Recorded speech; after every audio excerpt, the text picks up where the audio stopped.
My anxiety comes in many different forms and various elements. It can include, it mainly revolves around strangers, talking to people at school and in stores and public places. It means that I can't get the help that I need because I can't ask for it.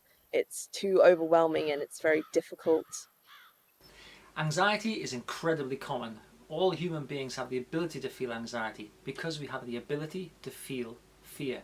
So the emotion at the root of anxiety is fear.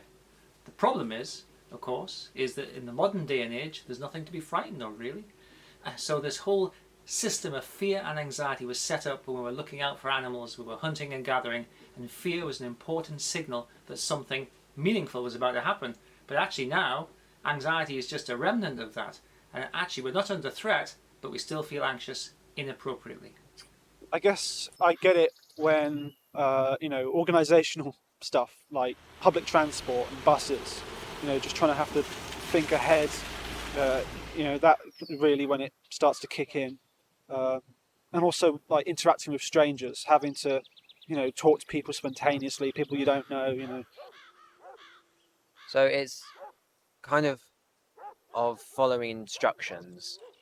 Categorical instructions mean, direct. That's when I become quite anxious and worrisome. When I'm around people with health problems, I suppose, like smoking or people who are obese, it's like I feel their pain. I get like heart palpitations and stuff. It's just this really uncomfortable feeling. It also comes with the phone ringing, not knowing who's on the other side, and this can lead to distress over answering it. So I generally don't. The most common causes of anxiety in young people is what we call social evaluation anxiety or social anxiety. And it's about not being sure about whether you're saying the right thing, not being sure about whether you're coming across appropriately, not being sure about whether you're going to be popular, people are going to like you, or whether you're going to fit in. And that actually then makes a kind of what we think of as a self-fulfilling prophecy. If you wonder whether people are going to like you, it makes it harder to go out and mix with people, which then makes the belief that people might not like you feel even stronger.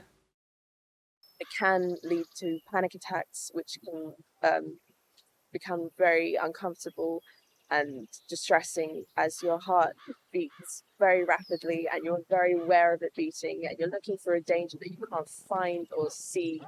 A panic attack, it's even worse because you feel like you're having a heart attack. You clutch your chest, it's just really painful and your muscles tighten up. You have this fear of death, I suppose. You feel like you're actually going to die. There's a narrowing of attention, and so you start to focus on things that are threatening, which actually makes them feel more threatening. You can have pins and needles and tingling in the extremities.